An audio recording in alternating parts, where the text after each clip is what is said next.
పుష్ప సృష్టించిన సంచలనం అంతా ఇంత కాదు. ఇటు బన్నీ, అటు సుకుమార్ కెరీర్‌లో ఈ సినిమా ఒక ప్రత్యేకమైన స్థానంలో నిలిచింది. కథనాల ప్రకారం, పాటల పరంగా, ఫైట్స్ పరంగా ఈ సినిమా ఆడియన్స్‌ను విశేషంగా ఆకట్టుకుంది. అలాగే ఈ సినిమా సీక్వెల్ కోసం అంతా ఆసక్తిగా ఎదురుచూస్తున్నారు. ఈ సినిమా విశేషాలు తెలుసుకోవడానికి కుతూహలాన్ని చూపుతున్నారు. డిసెంబర్ 6వ తేదీన ఈ సినిమా ప్రపంచవ్యాప్తంగా విడుదల కానుంది. ఆ సమయం కోసం అభిమానులంతా వెయిట్ చేస్తున్నారు.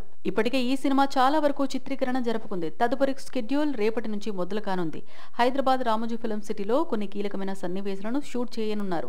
బన్నీ కూడా ఈ స్కెడ్యూల్లో పాల్గొననున్నారు. పుష్ప సినిమాను దేవిశ్రీ ప్రసాద్ మ్యూజికల్ హిట్ గా నిలబెట్టారు. ఆ సినిమాకి మించిన ట్యూన్స్ ను ఆయన ఈ సినిమా కోసం అందించినట్టు చెప్తున్నారు.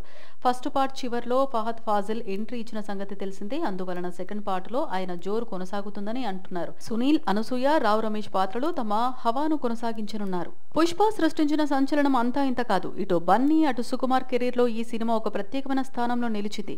కథనాల ప్రకారం, పాటల పరంగా, ఫైట్స్ పరంగా ఈ సినిమా ఆడియన్స్‌ను విశేషంగా ఆకట్టుకుంది. అలాగే ఈ సినిమా సీక్వెల్ కోసం అంతా ఆసక్తిగా ఎదురుచూస్తున్నారు. ఈ సినిమా విశేషాలు తెలుసుకోవడానికి కుతూహలాన్ని చూపుతున్నారు.